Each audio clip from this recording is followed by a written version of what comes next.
Alhamdulillah, sebagaimana dengan janji kami bahwa mulai tanggal 17 Agustus tahun ini, tahun 2026, sebagai bentuk kado Indonesia Merdeka, kami akan melaunching pelayanan peralihan hak atau balik nama lah kalau orang gampangnya bilang, tanah yang semula belum terukur kapan selesainya, akan kami launching bahwa pelayanan peralihan hak maksimal 10 hari mulai 17 Agustus untuk tahap pertama di 17 kabupaten kota, tahap pertama. Kemudian seminggu kemudian tanggal 24 Agustus kemudian akan nambah 24 kabupaten kota, sehingga di bulan ini ada 41 kabupaten kota. Kalau 41 kabupaten kota ini kita hitung total pelayanannya secara Pareto sudah mendekati angka 50%, Pak Fatoni, 50% total pelayanan.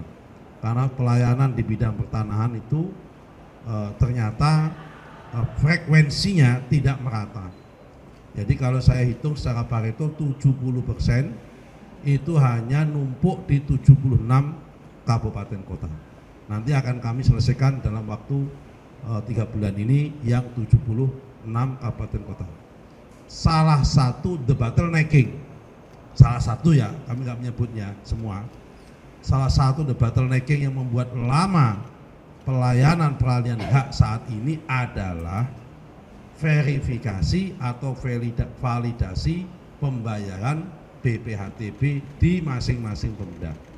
Jadi kalau Bapak Ibu sekalian mau transaksi tanah kan bayar BPHTB 5% dari total nilai NJOP.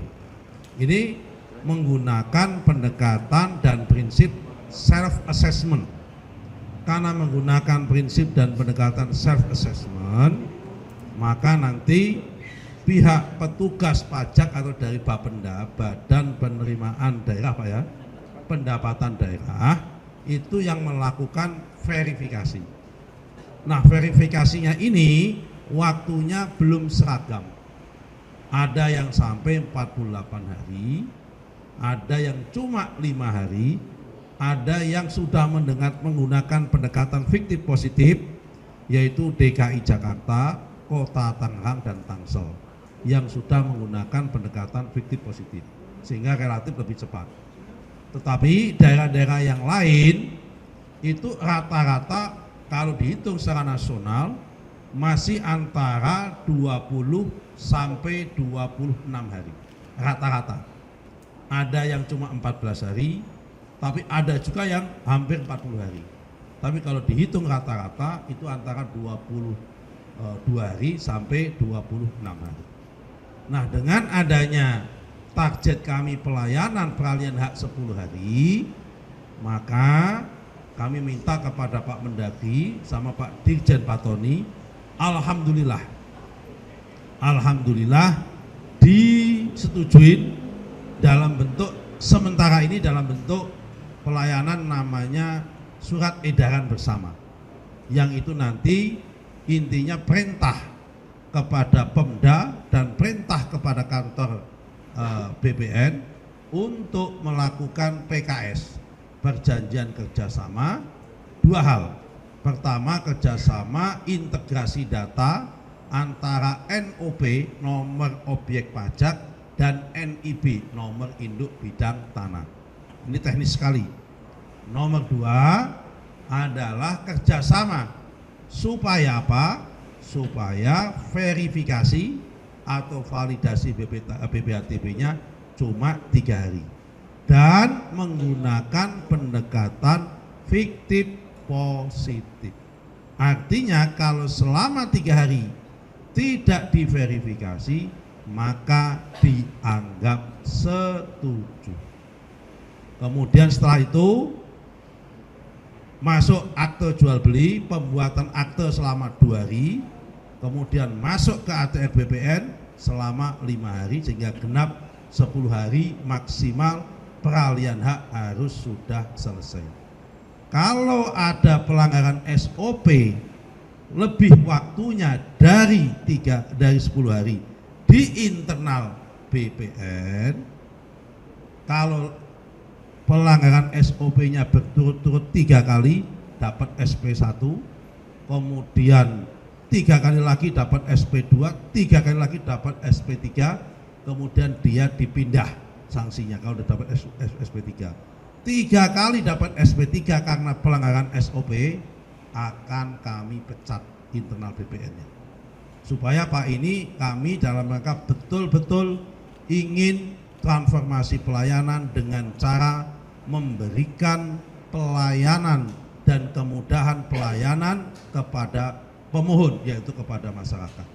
Karena kunci daripada pelayanan publik adalah kepuasan pelanggan atau customer satisfied.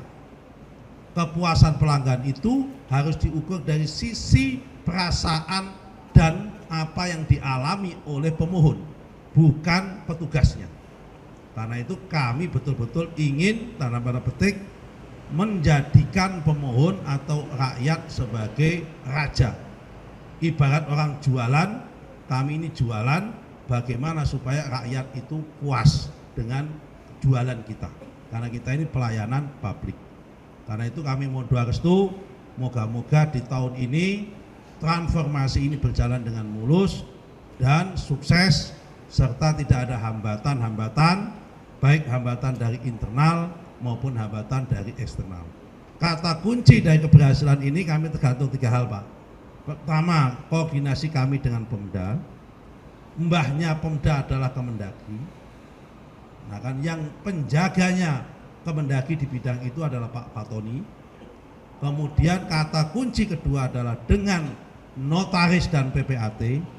Kebetulan notaris dan PPAT-nya punya pembina, terutama PPAT, pembinanya adalah Menteri ATR BPN dan pengawasnya langsung adalah Pak Dirjen PHPT.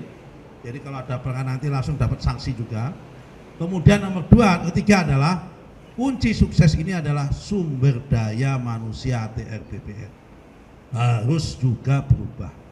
Kami komited untuk itu semua demi mewujudkan dan memanifestasikan wujud nyata kedaulatan rakyat.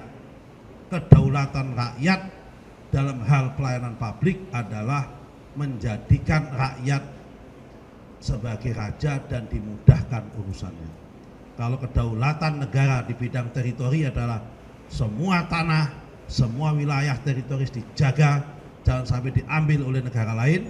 Tapi kalau kedaulatan rakyat dalam bidang pelayanan publik adalah rakyat harus puas, rakyat harus dilayani dengan cepat, dan rakyat harus bebas pungli dalam hal mendapatkan hak dasar, terutama hak-hak pelayanan publik.